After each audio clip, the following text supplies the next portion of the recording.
मैंने अपने पति से तलाक ले लिया, लेकिन क्या मैं सही थी? मैं उन लोगों में से थी जिसके बारे में लोग अक्सर सुना करते थे। ऐसी लड़की जिसने अपने माता पिता की बात नहीं मानी और अपनी पसंद के लड़के से शादी कर ली, लेकिन रिश्ता नहीं चला पाई और तलाक ले लिया। ये बुरा सपना मेरे लिए हकीकत था। हर दिन लोग मुझे घूरते थे या फिर ताने सुनाकर जाते थे, जिसने मुझे खुद पर ही शक करने पर मजबूर कर दिया। मैं इन सब चीज़ों के दबाव में आने लगी और लगता था कि बस ज़मीन में समा जाऊं ताकि मुझे ये सहना ना पड़े। हालांकि मैं इससे दूर नहीं भाग सकती थी। मैंने ऐसे शख्स से शादी की थी जिसके साथ मुझे लगा था कि मैं हमेशा का साथ निभाऊंगी, लेकिन मुझे क्या पता था कि बाद में ये मेरे लिए एक बड़ी गलती साबित होगी। मैं उसकी ओर आकर्षित हुए बगैर नहीं रह सकी।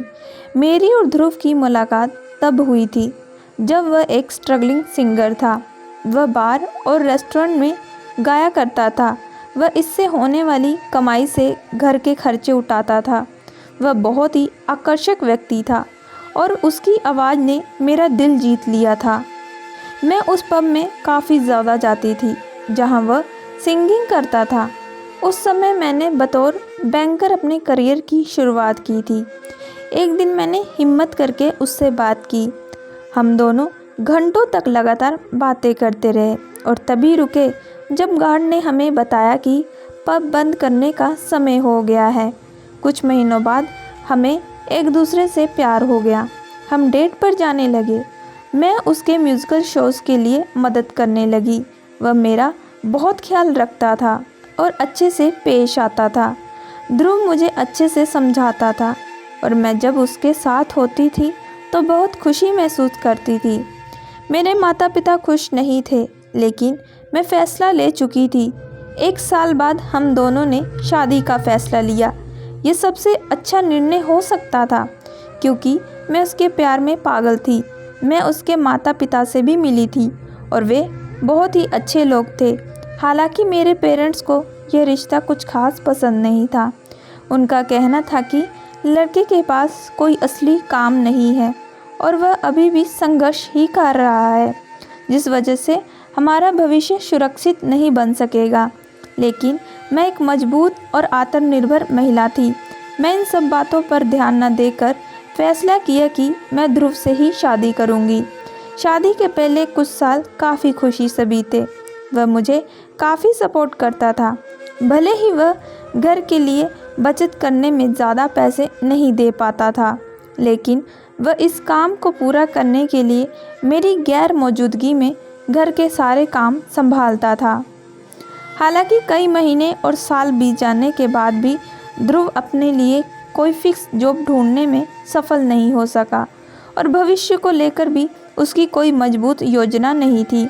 शादी के 2-3 साल बीत जाने पर वह अपने खर्चों को लेकर मेरे ऊपर काफ़ी ज़्यादा निर्भर होने लगा। घर का पूरा खर्चा और जिम्मेदारी अकेले उठाना मुझे थका रहा था। इसके बावजूद हम ठीक ठाक ज़िंदगी जी रहे थे। हालांकि बाद में ध्रुव ने बेमतलब की मांगे और खर्चे करना शुरू कर दिया, जिससे हमारे बीच में झगड़े होने लगे। इतना ही नहीं, उसके माता पिता भी हमारे घर पर ज़्यादा आने लगे और हर चीज़ों में वह कमियां निकालते थे। वे सिरदर्द से ज़्यादा कुछ नहीं थे।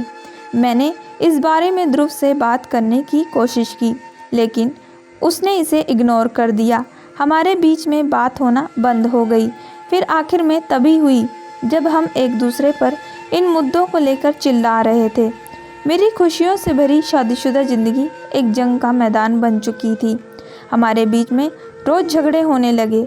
मैं उसका टेंशन पाना चाहती थी और उम्मीद करती थी कि वह एक जिम्मेदार जीवन साथी बने। मेरी सभी कोशिशें बेकार रही और हमारे बीच में पूरी तरह से बात होना बंद हो गई। ये काफ़ी परेशान कर देने वाला था।